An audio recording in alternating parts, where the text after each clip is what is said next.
Penandatanganan kontrak subsidi penerbangan ke Bandara Arung Palaka, Kabupaten Bone digelar di kantor Gubernur Sulawesi Selatan pada Senin 28 November 2022. Dalam kesepakatan, pesawat Susi Air akan melayani penerbangan dari Bandara Arung Palaka Bone menuju Makassar dan Kendari. Lalau Makassar, Bone, dan Balikpapan, pihak Pemprov Sulawesi Selatan memberikan subsidi tiket sebesar 2,5 miliar rupiah. Ini kan arahan Bapak Menteri, Bapak Presiden dulu mengarahkan waktu datang ke sini bahwa tolong diaktifkan bandaranya, dipakai, manfaatkan karena sudah dianggarkan banyak. Maka arahan Bapak Presiden itu kita tindak lanjuti dengan subsidi. Nah, metodologi subsidinya sudah dilakukan dan ini melalui bantuan keuangan provinsi kita kasih ke Bone, kita kasih ke Toraja. Toraja sudah terbang juga ke Toraja Balikpapan. Kemudian yang Bone ini, Bone Kalimantan, Kendari, dan juga Makassar.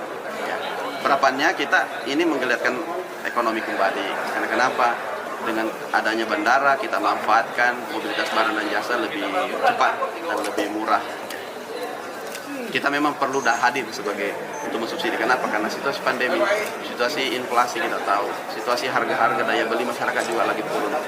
Maka itu harus hadir pemerintah. Dengan beroperasinya bandara diharapkan bisa meningkatkan mobilisasi. Penerbangan perdana pun akan dimulai pada 1 Desember 2022 mendatang. Harga tiket rute Makassar Bone di kisaran Rp300.000 dengan 5 kali penerbangan setiap pekannya.